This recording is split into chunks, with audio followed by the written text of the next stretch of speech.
What about it, YouTube? All right, let's talk about the whole black fatigue thing and the smart way to go about thinking about it and what to do about it. So, look at just check out. I mean, I typed in blacks have black fatigue and just these are the videos that came up. So, this isn't hard to do, but what's the best way? If you're being smart, what would be the best way to deal with black fatigue? Wouldn't it be to let the black people clean up their own house? I mean, do the same thing. Click on some of these videos. Type in blacks have black fatigue. Watch a few of these videos and see what these guys are saying about it. See what they say about themselves and their community and what's going on. And you'll see that the smart thing to do is to let this play out and let them clean their own house. Let them do it. Let them do the work.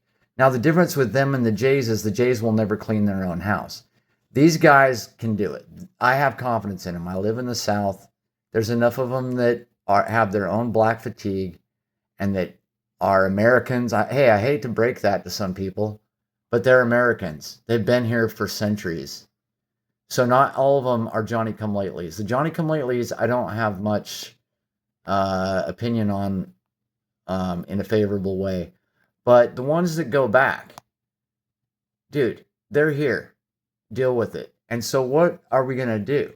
Now, I would say that the right way to look at it is they have been grafted in to the American family. And that we should recognize that and not complain and not be divisive. And that now, again, that doesn't mean, oh, now they're all empowered because, we want to recognize this status or something to a degree that maybe we haven't made clear.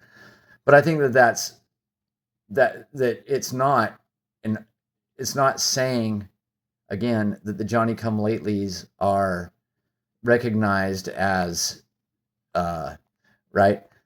I think that everyone involved in this discussion needs to have some generational credit, some stock, some generational comeuppance, some generational credit, right? If you haven't built that, if you haven't been here, the more generations, the better for your credit status as being true blooded American. All right, if you're first generation, sorry, bro, just sit back and relax. If you're second generation, man, you probably need to listen more than you talk. Third, fourth, fifth, you might have a seat at the back of the room.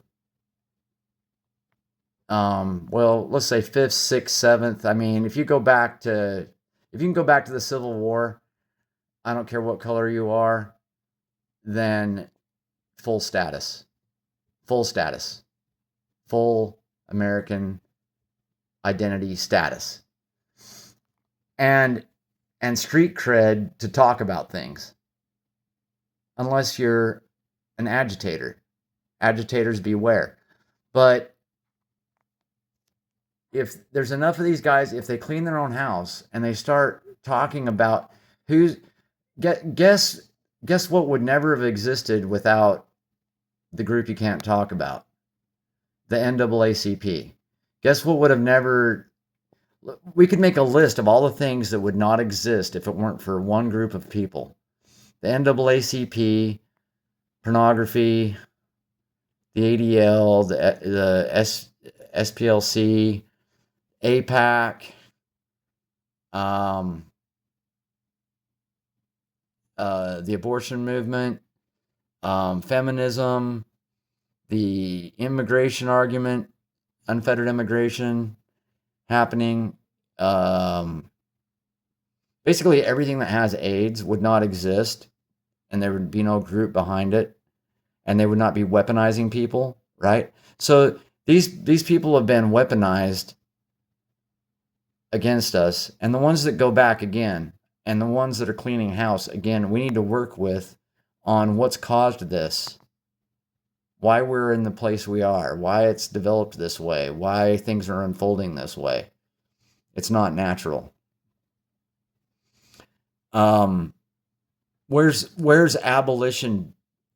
Where's Abolition Day on the calendar, where blacks celebrate where's Liberation Day for anybody? Where's Liberation Day for the blacks? Where's Liberation Day? Not the fake one that Trump announced after I tried to term it, but where are these days where Jews are allowed to hug and love up on the goyim that saved them from the evil in Europe? And how about the blacks? Where are they? Where's the celebration of the loving whites who fought and died and risked their lives to help them out? Right? Again, this country needs healing, and it's not going to happen with Shameless Spurg and Colin Flaherty and Roland Martin. All right, these are agents of agitation, and you need to be aware when you see that energy. That energy is a trap. So you've got to be smarter than that. You've got to get beyond that.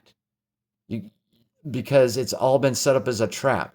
We should all be focusing on who has come into play and made these groups again. Now, can you imagine if there was such a thing as USAPAC in Israel or USAPAC in Russia or something? So these things, one by one, we need to get together again with people of the same mindset. It doesn't matter their color, excuse me very much, or their gender, but people of the same mindset that want to right the wrongs and actually drain the swamp of corruption and nonsense and get back to a high trust society. We've got to focus on the cancer in the body politic, and we've got to root it out one step at a time, right? Doesn't mean that you are violent and you turn into them. It doesn't mean that you do stupid shit and you talk about hating and stuff. You just show them, you just throw up what they say to them and what they're doing to them. You throw up the mirror constantly. Don't become defensive. Don't let them turn it on you. You're anti-Semitic. No. Don't embrace or whatever. Just put it on them. Just be like, don't embrace any of their accusations. Just keep putting it on them. Like, look at what you're saying and what you're actually doing. This is the conversation. We're talking about you, not me. We're talking about you, and this is what you're doing. This is what you're saying in whatever aspect that you want to bring up, and just throw it in their face and say that I'm sorry, but this is intolerable. It's unacceptable and it's intolerable. And so it's got to stop, and just make it stop. And then explain to them just in plain terms that this is going to stop and it's got to stop. And they're going to kick and scream. They're not going to like it. They're going to do whatever they can do. But you've got to be unblemished, and you cannot look like them. You cannot fall into the trap and look like crap in public. Just keep showing them to their face, like, look, hey, we noticed again this, and we noticed this, and again, this is intolerable, and again, this is intolerable. And pretty soon, you're able to have legislation get passed where no dual citizens are allowed in any political office. And then you can get legislation passed that that not only should AIPAC register, but every foreign influence or body that might make you influences government needs to be made. There's a growing sentiment, most recently, of individuals who are proclaiming they do have black. But you just work your way one at a time. That I'm sorry, we're not going to allow foreign governments to have any. I mean, not only are we going to make AIPAC register, there's not going to be an AIPAC. Just like there's not going to be a US PAC in Israel, right? That doesn't make sense. Or a US PAC in Russia or Iran or China. Okay, sorry. That doesn't exist. It's not going to exist. And so anything that smells or whatever of treason, if it looks like a duck and walks like a duck, it's treason. So we're going to have to, one by one, legislate this stuff out. Like, no more, sorry, Chabad Lubavitch, no more Education Day. Take it somewhere else. Take it back to the tunnels in Brooklyn. But we're not doing it. No more Education Day. All right. Why would we be recognizing some fringe messianic death cult fringe rabbinic. I mean, the danger of them is that's who leads the ideology. It'd be like if, like remember when Trump embarrassed the guy about, oh, look at these dudes in your country dancing around saying, kill the Boers, kill the white man, kill the farmer, right? I mean, that's a very small political, I mean, not necessarily, it's significant, but it's not the leading force even in South Africa. Should it be discussed? I would say sure. But the difference is Chabad, who says blot out Amalek, and Schneerson is the Messiah, and all kind of other nonsense, while they want to kill you for saying that Jesus is the Messiah, they want you to think and worship them and think that Schneerson's the Messiah. So, I mean, that should be easy to do. That should be easy to do, is to say, no. Separation of church and state definitely means we don't give a crap about your education day and your Noahide laws. And we don't recognize any of that. And it's not us. And so you're out. And sorry, the things that are normal for everybody else, I don't care if you're the Philippines or Tonga or whatever else, those are going to be the normal things here. You don't get a big political group from a foreign nation in here. You don't get your dual citizens in here with right of return. You don't get to run our media and our news. You don't get to run porn all over our kids. You don't get to do certain things. Sorry.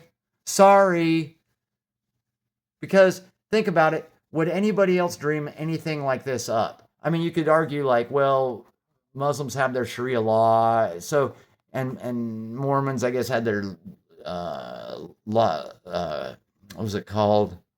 Law of consecration or something that Joseph Smith tried to run for a while. So you have to be careful. There are weirdos that will try to start up some weird stuff, but that shouldn't be none of those should be the backbone of America either, right? We wouldn't make Muslims the backbone. We wouldn't make Mormons the backbone, and we shouldn't make Chabad Lubavitch, for God's sake, the backbone. These people that hate Jesus, and they're all totally, I mean, they totally control and are obsessed with everything that has to do with Jewish mysticism and Jewish, all of the old stuff, right? All of the Babylonian Kabbalah, all of it. This is them, and they are the leading force of the Jewish movement, this Messianic Zionist movement. And so, since they're the leading force, right, it would be like if the KKK took over in the United States or something, right? And it would be like the most extremist, death cult, death obsessed megalomaniacs took over, and maybe you could argue that that's happened. I don't know, but yeah, that's what I'm trying to compare to. Like we've got to get our heads around this in a smart way. We cannot go about it acting stupid like the GDL and Hebrew Taco. We cannot have some junior high Zoomer gays, talking in just terms that are going to make you get destroyed in public. You're going to get destroyed. And you're going to play right into their games and empower them. You're going to be working for them and not even know it. If you're not scoring baskets, you're not even, don't even get out on the freaking field, man. Just sit back with your Zoomer gaze and let somebody else do it, because you're too dumb. You're your own worst enemy, and you're going to get everybody else killed. All right. God bless.